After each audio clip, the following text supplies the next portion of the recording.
Si les gestes du jeu, de la compétition ou du corps en mouvement jalonnent l'histoire humaine depuis des millénaires, la rupture est immense entre ces pratiques et celles qui s'inventent à compter du XVIIIe siècle.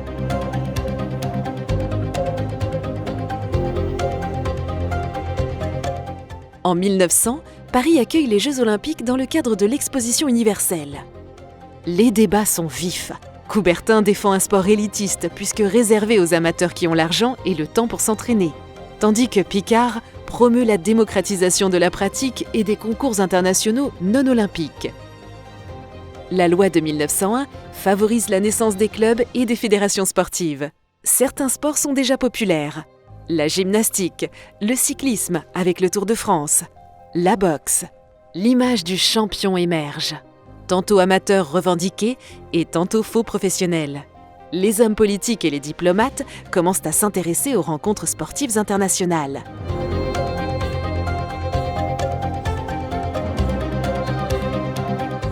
Au cours des années 1920, les premières politiques sportives municipales voient le jour, tandis que les années 1930 marquent l'essor du spectacle footballistique et une implication croissante de l'État. Léo Lagrange, sous le Front populaire, lance une politique du sport pour tous et développe les équipements. Sous le régime de Vichy, le sport devient un outil de propagande et de contrôle de la jeunesse. En 1945, le principe de délégation aux fédérations est conservé, mais dans un tout autre sens, la co-construction plutôt que la soumission.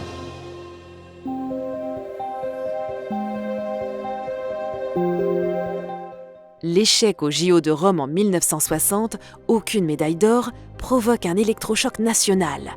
Maurice Herzog impose alors l'athlétisme et la natation dans les cours d'éducation physique à la place de la gymnastique de plateau. L'État investit massivement grâce à la croissance économique.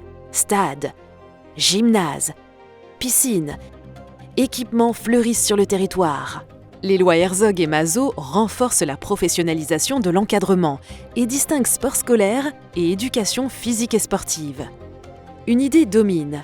La large pyramide des pratiquants doit faire remonter les élites sportives vers l'INSEP.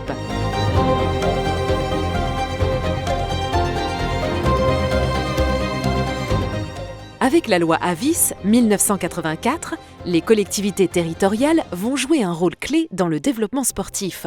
Le sport devient une politique publique à part entière. Mais cette époque est aussi marquée par un accroissement de l'offre télévisuelle qui rend visibles les excès du sport-spectacle, hooliganisme, dopage. Le succès de la Coupe du Monde 1998 fait du sport un produit culturel et économique. Le scandale Festina révèle, lui, les ambiguïtés de la performance à tout prix.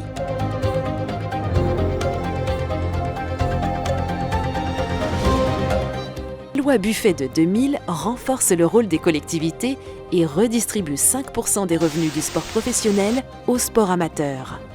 Le sport devient au tournant des années 2010 un outil de santé publique.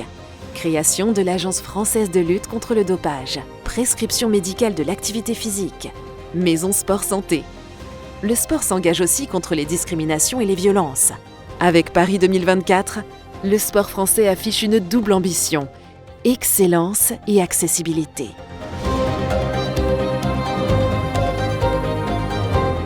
En plus d'un siècle, le sport français est devenu un acteur de l'éducation, de la santé, de l'inclusion et de l'économie.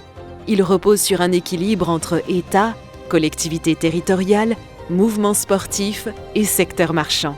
Mais ce modèle est à la croisée des chemins, entre services publics et économie, performance et éthique, business et accessibilité, spectacle et engagement.